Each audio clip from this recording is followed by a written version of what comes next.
Are you serious? Earthquakes, wind, fire, floods. What? Yes, it's an apocalyptic morning, there's no question, as there are all types of weather conditions developing around the globe. Let's start with earthquakes first.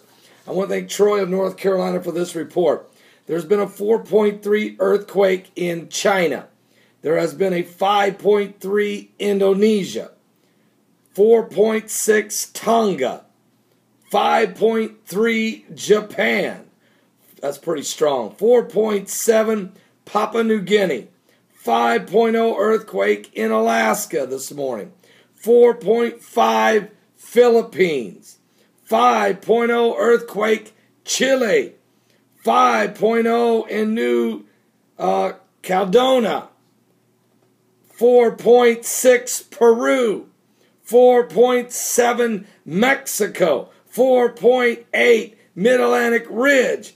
4.6 the Philippines. And 5.1 St. Helena. What?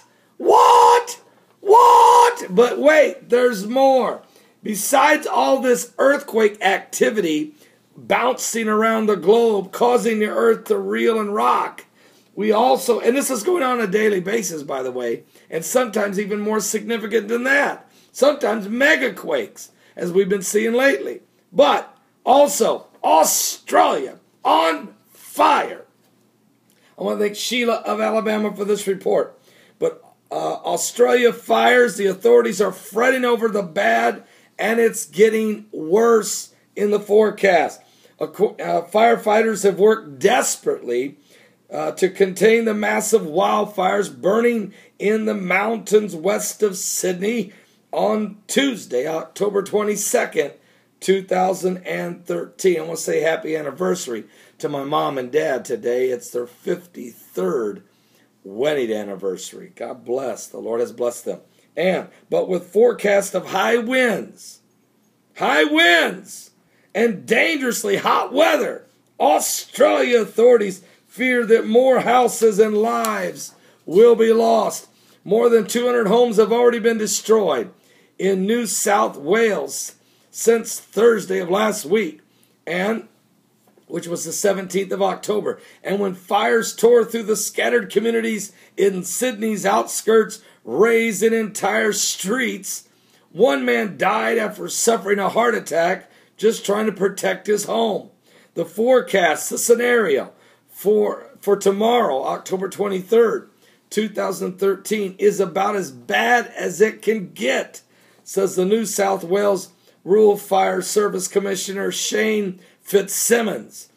This is a very real potential for more loss of homes and loss of lives, he says. 60 fires are currently burning out of control today, October 22nd, 2013, with the largest and most dangerous fire in the Blue Mountains, around 60 miles west of Sydney, Australia. The fires are expected to flare on Wednesday with the return of temperatures in the high 80s degrees Fahrenheit, and the winds gusting up to 62 miles an hour. You got fire, you got flames, you got wind, you got massive dry ground and hot heat waves in an apocalyptic scenario. And Sydney is surrounded. Regions have been given an extreme fire danger rating for Wednesday, tomorrow. So authorities have ordered schools in the Blue Mountains to be closed through tomorrow, evacuating nursing homes. Get the people out of the hills.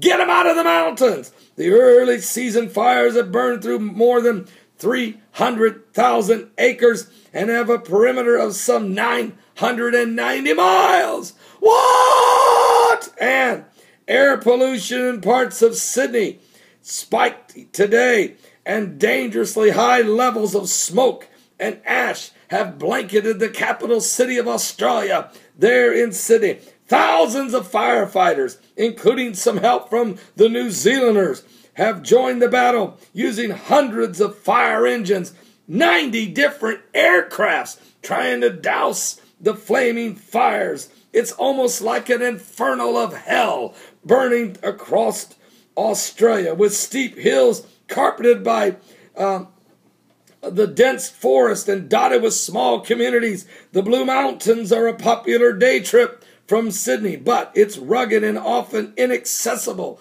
terrain can become a fireman's nightmare during the long, hot southern hemisphere summer. Police have arrested several children suspected of starting some of these fires. What? Oh, what is that's going on there? But wait, there is more. Let me just take a quick peek very quickly here. There is more information. Earthquakes around the globe. Massive forest fires and fires raging infernos in Australia. And Hurricane Raymond is threatening off the coast of Mexico. This is a weird storm. This is one with its own, it's got a mind of its own. I want to thank Sheila of Alabama for this report. But here's what's going on in Mexico. Authorities have moved hundreds of people from the isolated mountain communities and the low-lying shore areas as a strong hurricane, Raymond, looms off Mexico's already storm-battered southern Pacific coast. They've already been hit with, I think, Hurricane Ingrid and Hurricane something else. I mean, they've been hit with 2 or 3 hurricanes in the last 30 days. They don't need Raymond. They don't need Raymond. But Guerrero State Governor Angel Aguirre urged people to stay off the streets, get off the roads, get off the highways because of the potentially dangerous rains from this Category 3 Hurricane Raymond as it is meandering offshore. The phenomenon behavior is completely erratic, completely unpredictable. They said as of last night, October 21st, 2013. Although forecasts predicted Raymond Center wouldn't come ashore, the storm still threatened to push the heavy rains over the Soak region, which sustained widespread damage in September from floods and landslides set off by a tropical storm, Manuel. Remember that one? That's another one. Oh, no. And there were reports of torrential rains Monday. Sporadic rains fell in some parts of the state. Streets are flooded in Acapulco, which has been drowned as of late because of all of this hurricane activity. City workers have reinforced the roads with sandbags, and in the towns the bridges were closed. Traffic is already swollen. Rivers are beginning to spill over their banks. And so one part of the world, you got Mexico's underwater, Australia's under fire, and earthquakes are shaking up the world. Are you serious? Are you serious? Would you please pray for the people of Mexico, especially down there in Acapulco area? And would you pray for the people in Australia and the Blue Mountains and the fires and the forest fires, the infernos are raging? And also, what about the situations developing around the globe as we're watching more and more and more and more of these apocalyptic events, besides the massive natural disasters of this year of 2013, we've had the slaughter of the unbelievable of the 260,000 llamas that just fell dead in Peru, the 30,000 sheep that died in Uruguay, and the 100,000 cattle that fell dead here in America in South Dakota. There's something biblical going on with the signs of the second coming of Christ. Please give your life to Jesus Christ. Why don't you come and visit me at my website today during the live show from 12 noon to 3 p.m. Eastern. Just go to my website at www.paulbegleyprophecy.com. That's www.paulbegleyprophecy.com. There's a reason God has me write books. One book I wrote, of course, the Hosea prophecy, has to do with all of the animals dying around the world. Of course, this book here, God led me to write. I was featured all over the world on every major news network in the world, including the front pages of the of the Moscow Times. But the reason is because of the water turning blood red and the earthquake, the 188-day earthquake cycle, and the other natural disasters and phenomenons coming up on the globe in that book, Texas Blood Lake. And of course, the Mark of the Beast book is available. It will tell you everything about the rise of the new world order and the key players involved. I'm just saying this because God just told me you need to let people know that they can find some more in-depth information.